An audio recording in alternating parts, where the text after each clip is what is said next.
Halo 3.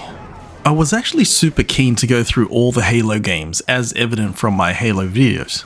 Unfortunately, I was put off after realizing that Halo 5 Guardians isn't on Steam, hence the big gap between this video and my ODST one.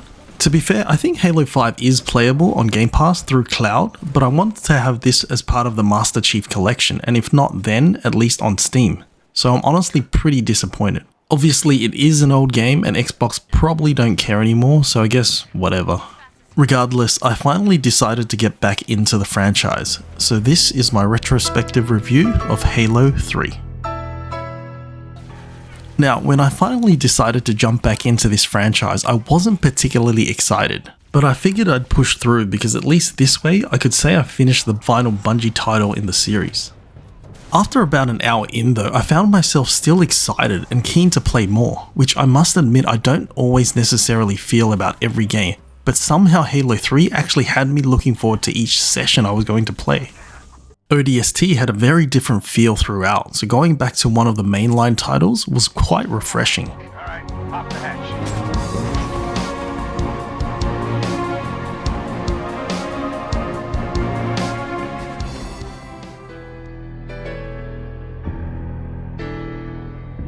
Okay, first off, the visuals are decent, but they really have started to show their age. I mean, sure, there is that old school charm that I can appreciate, but in 2024, charm will only get you so far. In fact, I feel it can be really hit and miss today. I mean, it works for the most part and the art style does a lot to pull the weight, but it started to feel a lot more inconsistent, especially with the more organic looking designs. In the game's defense, this is a 2007 title, so realistically, it's not that bad. It's just easy to see how far we've come.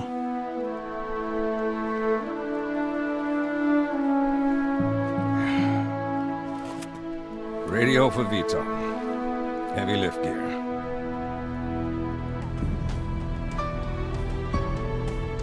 Moving on to audio, honestly, this one is a shoo-in.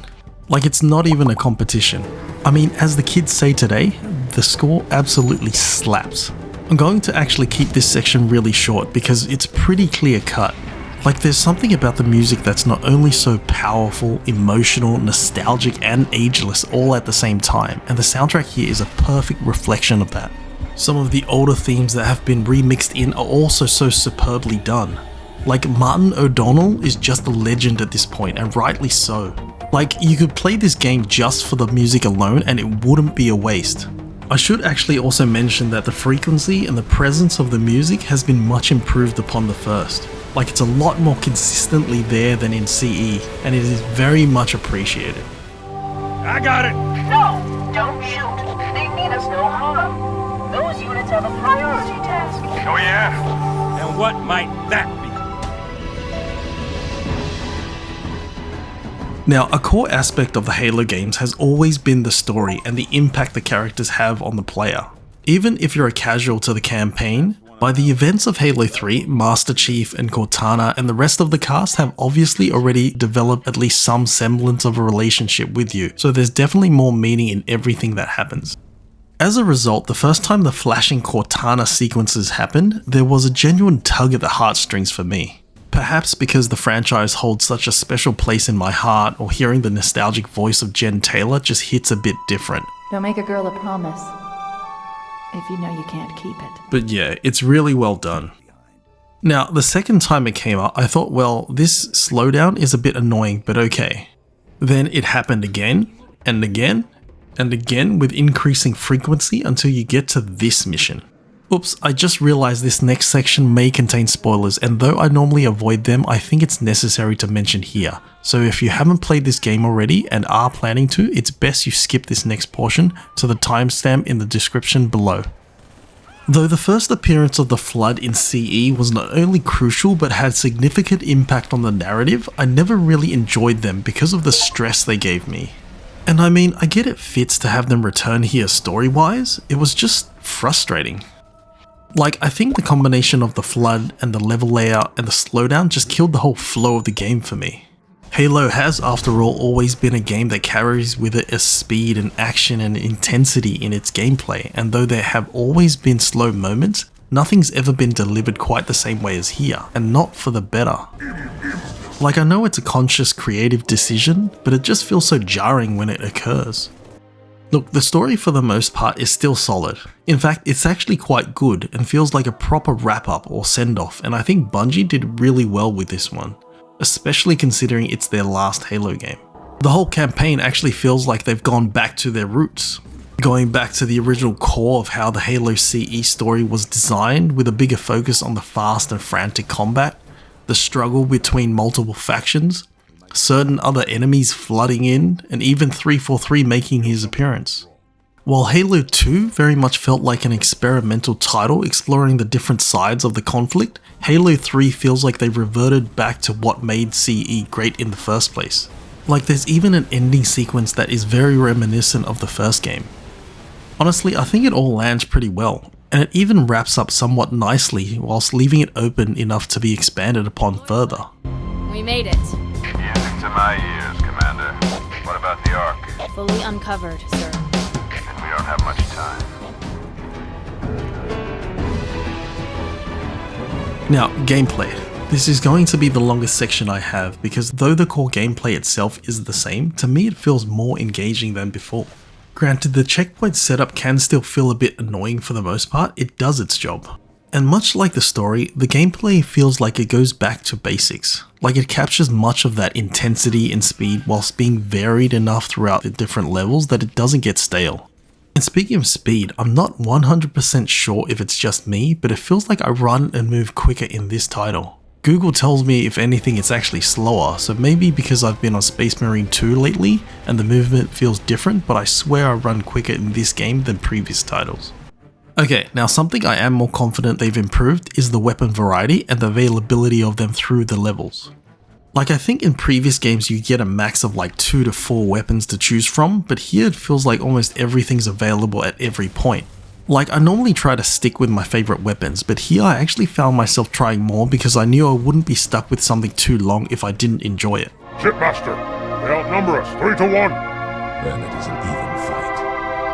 All cruisers fire at will. Burn their mongrel hides. Speaking of variety, the amount of vehicles you end up controlling is also improved. And the introduction of this one particular new vehicle is just so awesome. It always felt a bit uneven with the UNSC not having a smaller air vehicle to take on the Banshees, and this thing here is just the perfect addition. It's not super fast, but the firepower it packs is friggin' awesome. Like, you can light up Banshees, you can blow up Wraiths. It's easily one of the coolest vehicles they've added.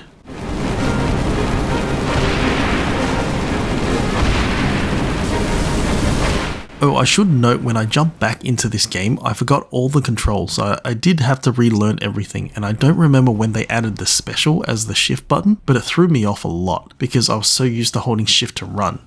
I'm guessing that this edition is probably more so for the multiplayer portion of the game because I definitely didn't take full advantage of it in single player. Speaking of which, I think there's quite a wide variety of unique maps that would all work pretty well in multiplayer. I didn't try it myself, obviously, but they all feel pretty different and unique. I can definitely see some interesting moments playing out based on the map design.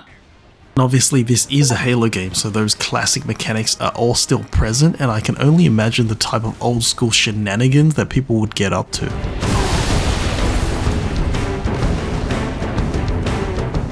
The last thing I wanted to mention when it comes to gameplay though is the boss fights. There's definitely more than I expected here in Halo 3, and they're all pretty fun, and they all play a lot better than that last boss in Halo 2. I think difficulty also isn't nearly as bad as the previous entries, which may have been why I felt so much more engaged and had so much more fun in this one. To be fair, I think it was a bug with the difficulty being related to the FPS issue in Halo 1 and 2, but it's never been fixed, so it is what it is. Speaking of bugs though, something I never realized whilst playing the previous titles is that Halo 3 is the first title that I encountered an actual bug. It was just the ship not spawning when I cleared the room, and like, it wasn't a big one and resolved itself, but I can't remember the last time I had a bug in a Halo game. Ironically, this bug sort of showed how much quality assurance and testing and how well made these games are. Like, this is a game from 2007 and this is the first bug I've seen. Thought I'd try shooting my way out. Mix things up a little.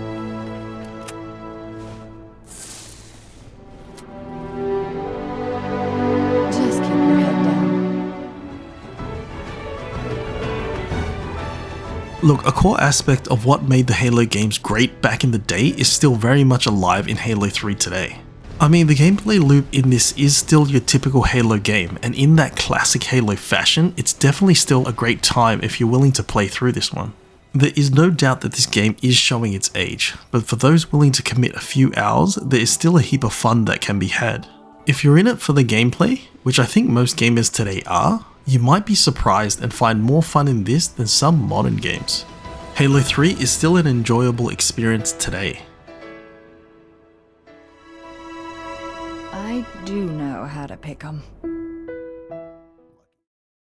If you've managed to sit through this whole video, thank you so much for watching. I'm still looking to upload a brand new video once a fortnight, but be sure to let me know what else you'd like to see in the comments. Thanks again for watching. Hopefully, I'll catch you in the next one.